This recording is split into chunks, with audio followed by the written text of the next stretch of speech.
ሰላም ጤና ይስጥልኝ ውድ የኢትዮ ቱዴይ ዜና አድማጭ ተመልካቾች፣ በዕለቱ የተሰሙ አዳዲስና ወቅታዊ መረጃዎችን ከታማኝ ምንጮች አዘጋጅተን ወደ እናንተ ይዘን መጥተናል። ቻናላችንን ሰብስክራይብ እንድታደርጉ እየጋበዝን ወደ ዕለቱ ዜና እናልፋለን። ፋኖ በከተማ ኦፕሬሽን ውጤታማና ስኬታማ ተጋድሎችን እያደረገ እንደሚገኝ ተገለጸ። ቀናት በፊት በሸዋሮቢት ዋና ከተማ ዋና የደህንነቱ ሰው በኦፕሬሽኑ እርምጃ የወሰደው ፋኖ ዛሬም በተመሳሳይ ከአዲስ አበባ በቅርብ ርቀት ላይ በሚገኝ ቦታ ውጤታማ የከተማ ኦፕሬሽን ፈጽሟል። በኮሎኔል ማቴዎስ ማዴቦ የሚመራው የ101ኛ አየር ወለድ ኮማንዶ ክፍለ ጦርን ያስደነገጠው የከተማ ኦፕሬሽን በዜናችን በዝርዝር ይደመጣል።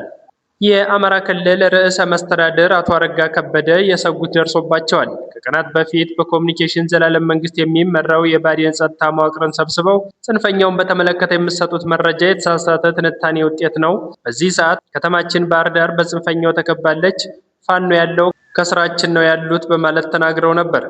ዛሬ ፋኖ ይህን የክልሉን ፕሬዝዳንት አረጋ ከበደ ስጋት እውን መሆኑን አስመስክሯል። አሁናዊ እውነታዎችን በዜና ጥንቅራችን ተመልክተናል። እስከ መጨረሻው አብራችን ቆዩ። የብልጽግናው ቁልፍ ሰው በፋኖ እርምጃ ተወሰደበት። የአማራ ፋኖ ህዝባዊ ድርጅት ሸዋ ጠቅላይ ግዛት እዝ የአርበኞች ጦር ትናንት ምሽት በሰራው የከተማ ኦፕሬሽን ውስጥ በአንድ የብልጽግና አመራር ላይ እርምጃ መውሰዱን አስታውቋል። የሸዋ ጠቅላይ ግዛት እዝ አፄ አምደ ጽዮን ኮር የሚዲያና ኮሚኒኬሽን ክፍል በሰጠው መረጃ ከስርዓቱ ጋር ወግኖ የሌማ ከተማን ህዝብና የፋኖ ቤተሰቦችን እየጠቆመ ለእስርና እንግልት ሲዳርግ የነበረ ግለሰብ ላይ በተወሰደ የተጠና ኦፕሬሽን በወሰድነው ፈጣን የከተማ ሰርጂካል ኦፕሬሽን ግለሰቡ ላይ እርምጃ ተወስዶበታል ብሏል። እንደ ሚዲያና ኮሚኒኬሽን ክፍሉ ገለጻ አቶ አውራጃው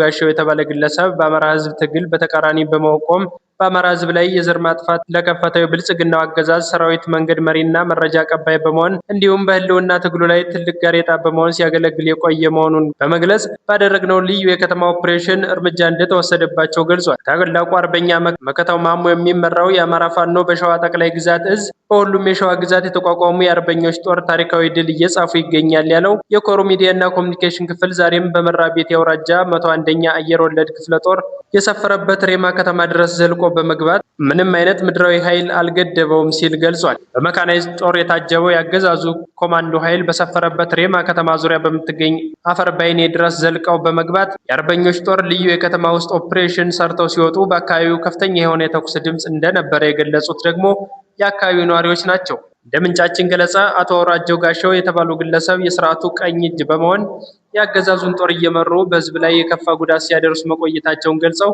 በተለይ ተጠሪነቱ ለሪማ ከተማ ፖሊስ ጽሕፈት ቤት ዋና አዛዥ አቶ አሊ ከከተማ እስከ ገጠር የሚገኙ ወጣቶችን ሲያሳፍኑ እንደነበር ገልጸዋል። በትናንትናው ምሽት በአርበኛ ኮማንዶ አብርሃም የሚመራው የቀጠናው የአርበኞች ጦር በሰራው ሰርጂካል ኦፕሬሽን እኒ የብልጽግናው ቁልፍ ሰው የማያዳግም እርምጃ ተወስዶባቸዋል። የኮሮ ህዝብ ግንኙነት ኃላፊ አርበኛ አበባ ላይ የተጀመረው የባንዳ ማጽዳት ዘመቻ ተጠናክሮ እንደሚቀጥል ተናግረዋል። በሌላ ዜና በባህር ዳር ዙሪያ ፋኖ ጉባኤ ማካሄድ ጀመረ።